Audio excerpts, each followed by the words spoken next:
तो नमस्कार। इस वीडियो में हम एक्सरसाइज 1.1 और 1.2 डिस्कस करेंगे बेटा। लास्ट वीडियो में हमने इसका बेसिक डिस्कस किया था। आशा करता हूँ कि सबने अच्छे से कर लिया होगा बेटा। ठीक है, क्वेश्चन है बेटा 1.1 का।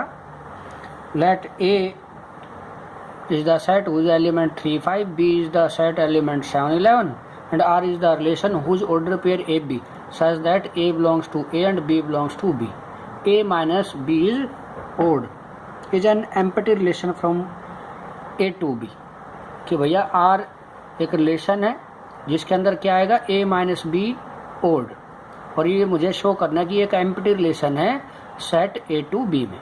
ठीक है बेटा, तो देखो बेटा A माइनस बी करें तो ये फर्स्ट सेट A में एक एलिमेंट है, B में B के एलिमेंट है, तो ये A माइनस बी मतलब 3 माइनस 7 तो माइनस 4। ठीक है बेटा, फिर 3 माइनस 11 माइनस 8, फिर 5 माइनस 7 5 माइनस 7, फिर बेटे 5 माइनस 11। समझ में आ रही है बेटा?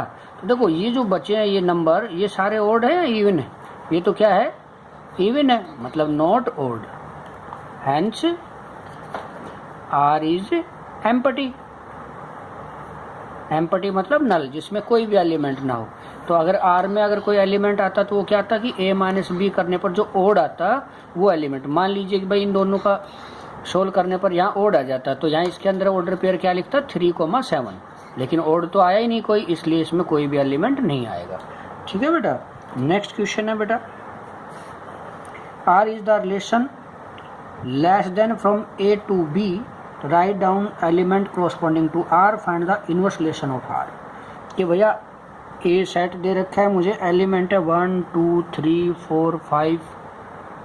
ठीक है, बी दे रखा है बेटा, एलिमेंट है 1 4 5। Write down element corresponding to R, inverse relation from R. बेटा आर रिलेशन दे रखा है, वो R is the relation from set A to B, और आर रिलेशन में क्या दे रखा है बेटा मुझे कि A लेस देन B।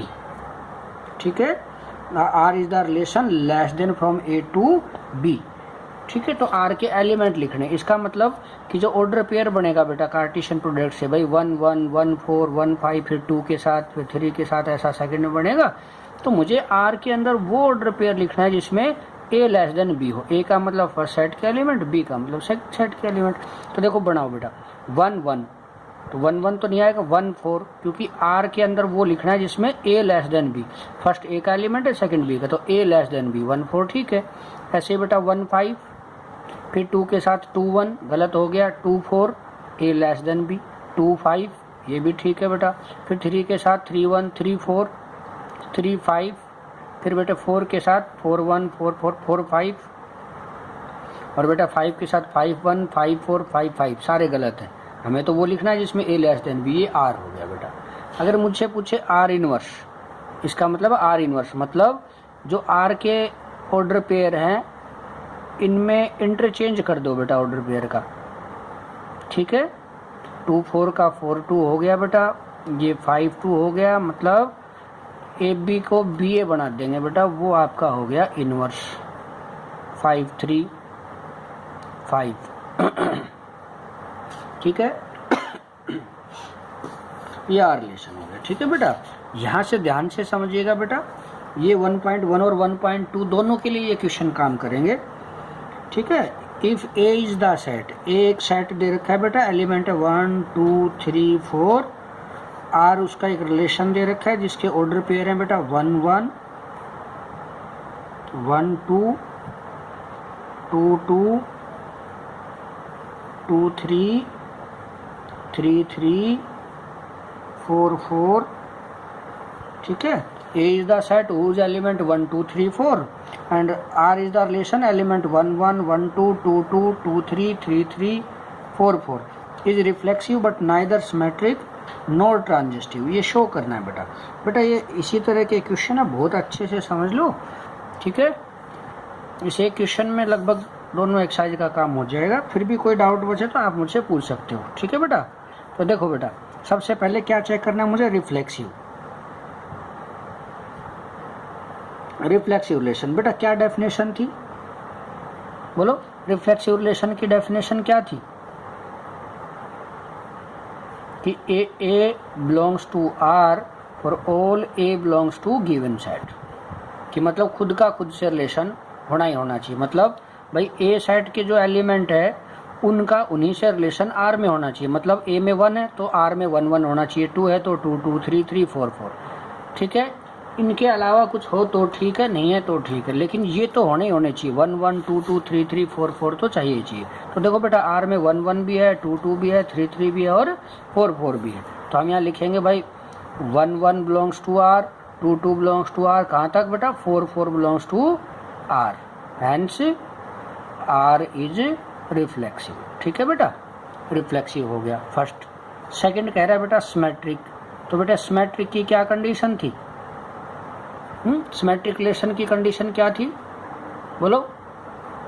कि भैया A B belongs to R, definition जरूर लिखनी है, ठीक है। This implies B A also belongs to R, मतलब ए बी इंटरचेंज करने पर जो आया वो भी उसके अंदर होना चाहिए। A and B belongs to given set, मतलब आर के अंदर जितने भी ऑर्डर पेयर गिवन है उनको इंटरचेंज करने पर जो आए वो भी आर में होना चाहिए। भाई 1 1 का इंटरचेंज तो 1 1 ही, 1 2 का 2 1 नहीं है, 2 1 आगे देखने की जरूरत नहीं। यहाँ क्या लिखूंगा कि 1 2 belongs to R but 2 1 not belongs to R, so क्या हो गया बेटा? R is not symmetric. Clear होगी बात बेटा जी? इसी तरह आपको क्या करना है बेटा? ट्रांजिस्टिव। ट्रांजिस्टिव में क्या करना होता है? ट्रांजिस्टिव रिलेशन क्या होता है बेटे? ट्रांजिस्टिव रिलेशन, भाई ट्रांजिस्टिव रिलेशन में क्या डेफिनेशन है कि A B belongs to R, B C belongs to R, this implies A C belongs to R, A B C belongs to given set element A. ठीक है बेटा ये चीज तो देखो ध्यान से समझना बेटा। अपने आर रिलेशन के अंदर, आर के अंदर क्या क्या है देखो, कोई भी पेयर ले लो, ये ए बी मान लूँ तो ये बी सी मान लूँ, ठीक है।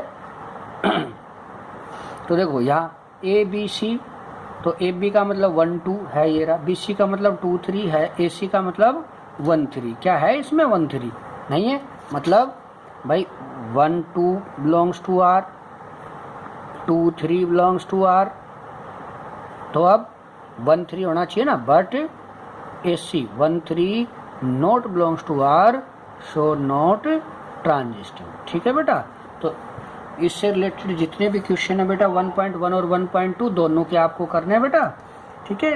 नेक्स्ट वीडियो के अंदर फिर हम इसका डिस्कस करेंगे। समझ में आ रही है बात?